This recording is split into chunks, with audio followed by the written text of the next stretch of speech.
Kisah kelahiran Nabi Muhammad Shallallahu Alaihi Wasallam. Mekah yang semula hanya ditinggali oleh Hajar dan Nabi Ismail, seiring dengan berjalannya waktu, berubah menjadi sebuah negeri yang besar. Berkat doa Nabi Ibrahim, negeri itu sungguh mendapatkan berkah dari Allah. Masyarakatnya hidup dalam kecukupan dan sejahtera. Beribu-ribu tahun kemudian, Mekah berubah menjadi negeri yang sangat kejam. Sebagian besar masyarakatnya mulai melupakan ajaran agama yang benar dan berganti menyembah berhala-berhala yang mereka ciptakan sendiri.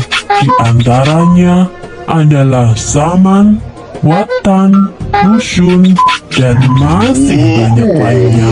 Semua itu adalah Tuhan yang mereka ciptakan dari batu, kayu, ataupun logam.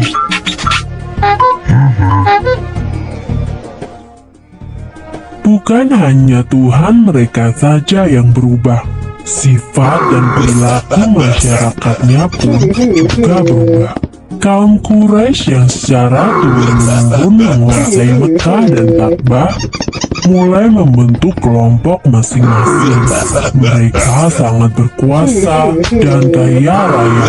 Namun kekayaan itu mereka dapatkan dengan cara yang tidak halal, merampok, memeras rakyat kecil, berjudi, curang dalam berdagang, dan perbudakan yang sangat kejam.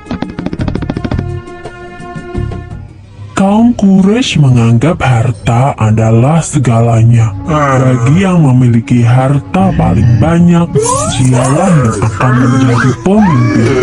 Demi mencapai kehormatan dan kedudukan, mereka menghalalkan segala cara. Karena itu pula, mereka seringkali terlibat dalam perselisihan dan kadang-kadang menimbulkan perang antar saudara.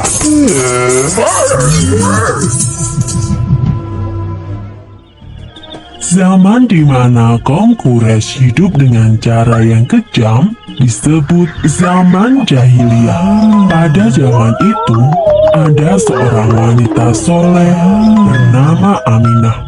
Suaminya bernama Abdullah.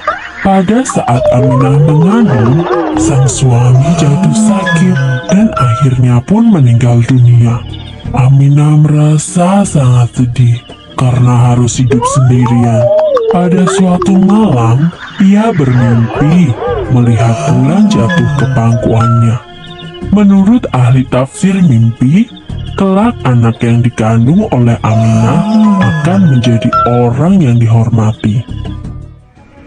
Mekah dan Ka'bah semakin ramai dan berkembang. Orang dari segala penjuru selalu berkunjung ke Mekah untuk beribadah dan juga berdagang. Kemajuan Mekah membuat Abraha, seorang gubernur di Yaman, merasa kesal. Ia telah membuat rumah ibadah yang jauh lebih besar dan lebih megah daripada Ka'bah. Namun, tidak ada satupun orang yang mau beribadah ke Yaman. Abraha lalu memerintahkan agar semua pasukannya bersiap-siap. Mereka akan menyerang Mekah dan menghancurkan Ka'bah. Abraha dan pasukan bergajahnya menyerbu Mekah dengan penuh kesombongan. Ketika ia akan menghancurkan Ka'bah, tiba-tiba datang ribuan burung ababil. Burung-burung itu membawa batu-batu berapi dari neraka. Kemudian, batu-batu itu dilemparkan ke arah pasukan gajah Abraha. Dalam sekejap mata, pasukan Abraha berhasil dikalahkan dan Ka'bah pun dapat diselamatkan. Tahun itu kemudian disebut dengan Tahun Gajah. Pada tahun gajah itu pula, Aminah melahirkan putranya. Ia memberikan nama Muhammad, sebuah nama yang tidak lazim untuk anak-anak kaum Quraisy. Ialah Nabi Muhammad, nabi terakhir yang diutus oleh Allah. Ia dilahirkan pada hari Senin, 12 Rabiul Awal, tahun gajah. Selesai.